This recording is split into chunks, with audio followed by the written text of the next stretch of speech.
Have you ever asked yourself, why do I keep doing this? Maybe you've asked after finishing a bag of chips when you weren't even hungry. Maybe you've asked after scrolling your phone for an hour when you intended to go to bed. Maybe you've asked after putting off something important all week, snapping at someone you love, pouring another drink, overspending, people pleasing, or making the same promise to yourself for the 100th time. You know what you want, and yet you find yourself stuck in the same pattern. I know this is frustrating. I lived that way for almost 4 decades. And it's easy to assume the problem is a lack of discipline or willpower, and that the answer is just for us to fix ourselves. But what I'd like to offer you today is a different possibility. What if the habit isn't the problem? What if the behavior makes sense? Now, before we go any further, if these conversations help you understand yourself with more compassion and less self-blame, I hope you'll subscribe to the channel. Every week I create videos about nervous system regulation, emotional resilience, somatic healing, and creating a lasting change, because people make much more progress when they understand themselves than when they fight themselves. So what about these unwanted behaviors? Well, the first thing to understand is that as a human, you are very adaptive. From the moment you were conceived, you began adapting to your environment and your circumstances. You adapt through your thoughts, your nervous system, and your behaviors. And over time, those adaptations shape how you see yourself, how you relate to others, how you see the world, what actions that you take. And so ultimately, those adaptations create your life.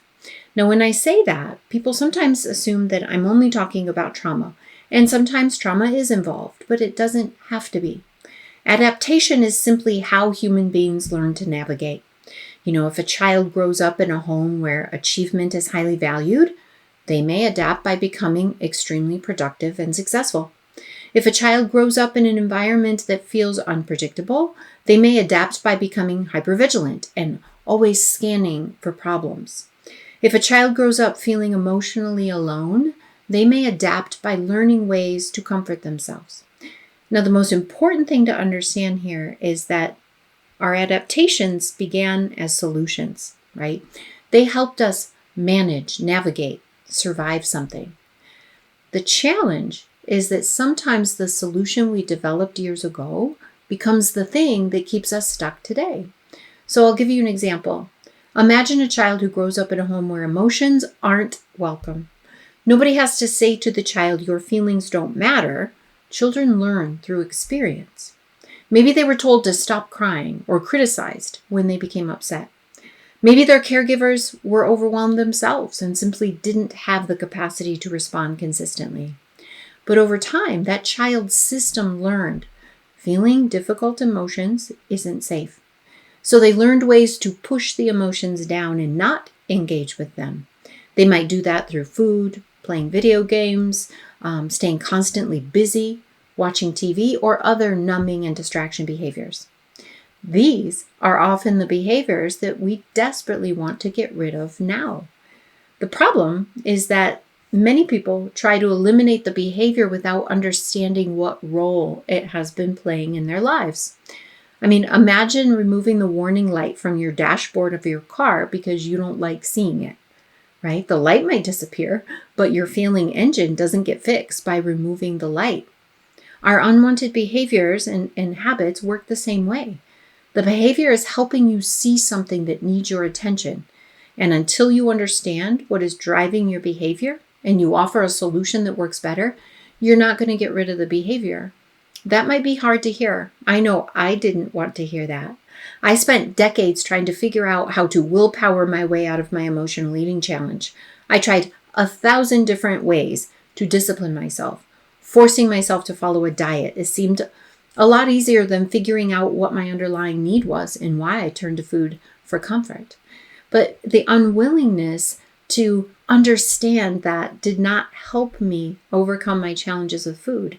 I did it by understanding the need and learning how to provide for myself. I learned how to tend to my nervous system through somatic practices, how to feel my feelings instead of running away from them. And most importantly, I learned how to be my own inner resource. These were the solutions to my unwanted behaviors. And once I was willing to address them, I not only stopped using food to soothe me after nearly 4 decades, but I also learned how to provide the attuned care that I needed all along. So until we understand the need beneath the behavior, change will be a battle. And this is where a lot of personal development gets people stuck, right? We've been taught that motivation, discipline, willpower will take us wherever we want to go. But ask yourself if that has worked for you. Maybe it worked in spurts, but it is not a sustained, meaningful way to succeed. You don't need more commitment, accountability, or effort. You need to understand what your underlying need is and how to provide for it. So I encourage you to view this conversation as hopeful, because even if it requires you to ask some hard questions and learn a new way, it's also taking some things off your shoulders as well, right? You get to stop beating yourself up, stop pushing yourself harder and fighting against yourself. You get to offer yourself the kind of care, compassion, and respect that you deserve. I also want to remind you that you are remarkably adaptable. The same system that learned to turn to your unwanted behaviors can learn another way. The same nervous system that developed protective patterns can develop healthier ones. You simply need the right conditions to allow it to do so. Those conditions are safety, capacity, and energy. These are the 3 pillars I lay out in my book, You're Not the Problem. So I'd like to give you something practical to work with this week. Think about one behavior you've been judging yourself for, not one that you're proud of, one that really frustrates you. And ask the question, why do I keep doing this? And get really curious. Ask yourself, what purpose might this behavior be serving? What discomfort might it be helping me avoid? What need might it be trying to meet? And what happens inside me right before I engage in this behavior? Then take a moment to notice what happens in your body as you ask those questions.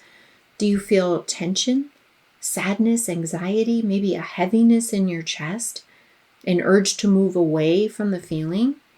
Just notice. There's nothing to fix or force right now. You're just gathering some data.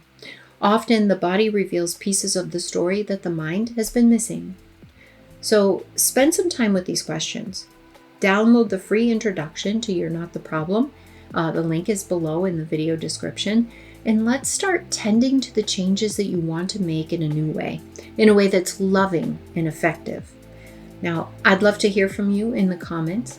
And if this video was helpful, please like it and subscribe to the channel. It helps more people find these conversations and supports the growth of the You're Not the Problem movement. Please also send this to somebody who needs to be reminded that they're not the problem. I'll see you in the next video.